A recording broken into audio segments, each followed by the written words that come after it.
Bonjour et bienvenue à toi pour cette vibration intemporelle.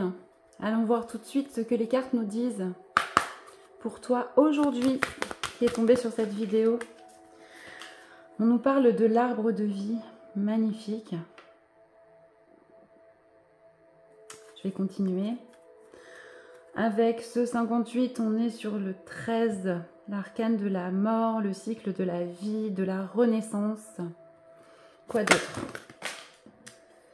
On nous parle de miroir enfumé. D'accord, donc quelque chose qui n'est pas clair, quelque chose qui ne te donne pas de réponse, en tout cas aujourd'hui, comme si tu ne voyais pas au travers. Il y avait un brouillard autour de toi, peut-être pour te percevoir et comprendre un peu justement les cycles de la vie. D'accord, je vais continuer.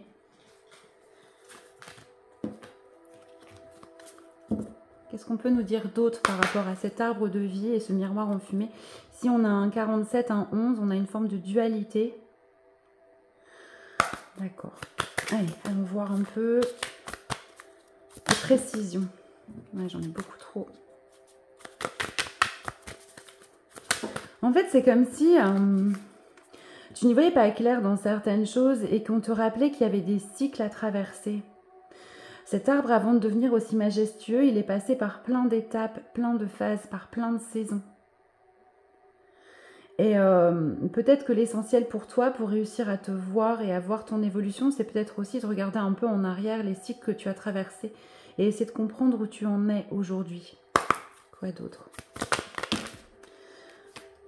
Alors, on a la malédiction. Donc quelque chose de l'ordre du transgénérationnel ou du karma, quelque chose, peut-être un schéma répétitif sur lequel tu te poses des questions, où tu te sens un peu désabusé, désorienté, comme maudit, parce que systématiquement les mêmes galères, entre guillemets, se reproduisent. Donc tu finis par te demander si on t'a pas acheté un sort. On te dit que non, c'est une question de cycle et de te voir. Alors, j'en ai beaucoup trop. Ouais, beaucoup trop, mais j'en ai une qui est là toute seule, je vais la prendre.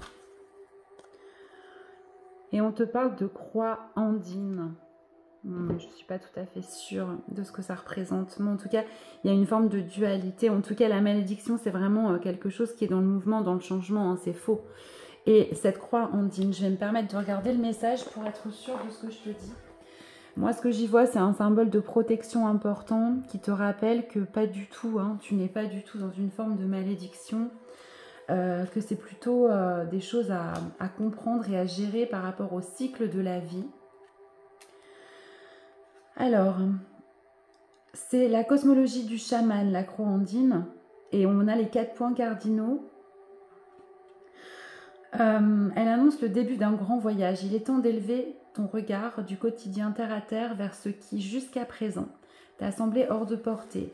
Laissez la nouvelle sagesse te guider et cessez d'essayer de donner un sens à tout cela avant de répondre par un oui retentissant. D'accord? Donc ça veut dire bien, c'est exactement en fait ce que je t'ai dit, c'est que il n'y a pas de malédiction, pas du tout. Il faut que tu t'élèves un peu et que tu vois au-delà de ce miroir enfumé, que tu te vois tel que tu es et que tu comprennes qu'il y a des cycles dans la vie et que tu peux sortir de ces schémas répétitifs dans lesquels tu as l'impression d'être enfermé aujourd'hui. Notamment en te reconnectant avec les différents éléments, l'eau, la terre, le feu et l'air, d'accord ? Et bien comprendre qu'il y a vraiment des cycles, peut-être des cycles à rompre aussi, hein, pour que les schémas ne se reproduisent pas. Mais en tout cas, tu as toutes les capacités. Il faut juste que tu réussisses à te voir tel que tu es. Voilà pour toi. Je te souhaite une très très belle journée. Je te dis à bientôt.